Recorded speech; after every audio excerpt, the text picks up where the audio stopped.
कोई नई टर्म आई है। रोज सुबह से शाम राय देने वाले लाखों लोग हैं, ये शेयर चढ़ेगा, ये शेयर उतरेगा, इतना खरीद लीजिए, इतना बेच दीजिए। वो सब फ्रॉड है, वो सब फ्रॉड है। भैया तू राय दे रहा है तो खुद खरीद ले, मुझे क्यों कह रहा है यार। आपको शायद पता नहीं होगा, अभी सेबी ने पिछले 3 महीने में मैडम 17 फाइनेंशियल इन्फ्लुएंसर को पकड़ा है, वो फ्रॉड कर रहे थे। वो आपको कह रहे थे ये शेयर चढ़ेगा, खरीद लो, और खुद बेच रहे थे, उल्टा काम कर रहे थे। अभी सेबी ने एक फाइनेंशियल इन्फ्लुएंसर पर 17 करोड़ की पेनल्टी लगाई है, 17 करोड़ की पेनल्टी लगाई। मतलब इतना उसने पैसा कमा लिया था लोगों से। तो कभी भी फाइनेंशियल इन्फ्लुएंसर, ये टीवी के बिजनेस चैनल पर सुबह शाम जो एक्सपर्ट आते हैं, उनकी राय मत मानना। आप पढ़े लिखे लोग हैं, पहले नॉलेज लीजिए, नॉलेज में अगर आपको कंफर्टेबल है तो फिर पैसा लगाइए डायरेक्ट। लेकिन एक इनडायरेक्ट तरीका भी पैसा लगाने का, उसे बोलते हैं म्यूचुअल फंड। और आजकल मिडिल क्लास में कम से कम म्यूचुअल फंड का क्रेज बहुत बड़ा है।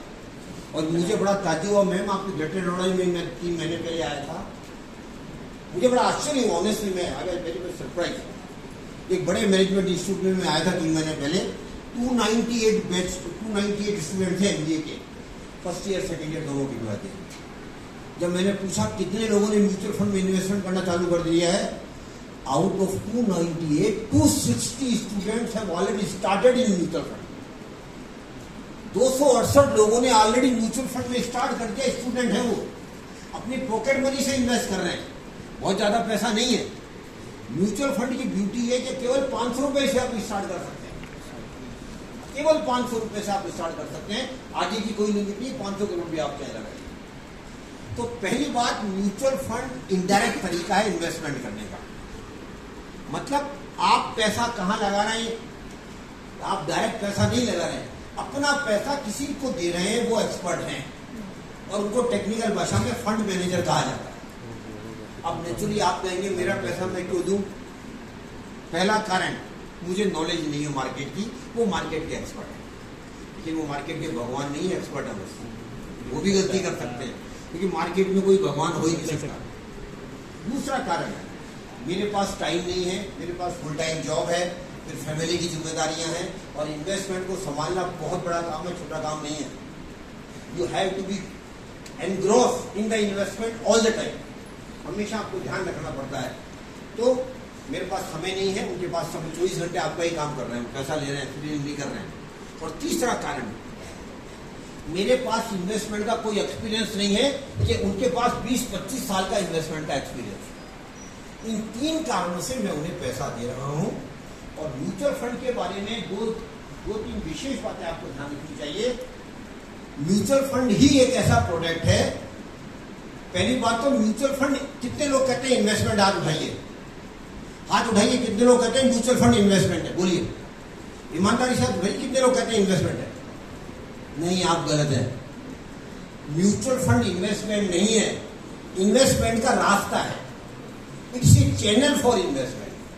म्यूचुअल फंड के द्वारा आप भारत सरकार की योजनाओं में पैसा लगा सकते हैं, म्यूचुअल फंड के द्वारा आप शेयर बाजार में पैसा लगा सकते हैं, म्यूचुअल फंड के द्वारा रियल एस्टेट में पैसा लगा सकते हैं, म्यूचुअल फंड के द्वारा गोल्ड में पैसा लगा सकते हैं, म्यूचुअल फंड के द्वारा कमोडिटी मार्केट में पैसा लगा सकते हैं, और म्यूचुअल फंड के द्वारा आप यहाँ ग्रेटर नोएडा में बैठकर अमेजोन और गूगल में पैसा लगा सकते हैं, इंटरनेशनल फंड्स। तो इतनी आपको चैनल मिले हुए हैं, आपको पॉसिबिलिटी मिली हुई है म्यूचुअल फंड में पैसा लगाने की। दूसरी बात, म्यूचुअल फंड में आपकी रिस्क लेने की क्षमता के अनुसार स्कीम अवेलेबल है। मेरे लिए भी स्कीम अवेलेबल है, डेट फंड अवेलेबल है। मैं डेट फंड में लगाता हूँ, कोई रिस्क नहीं है, या 5% रिस्क है।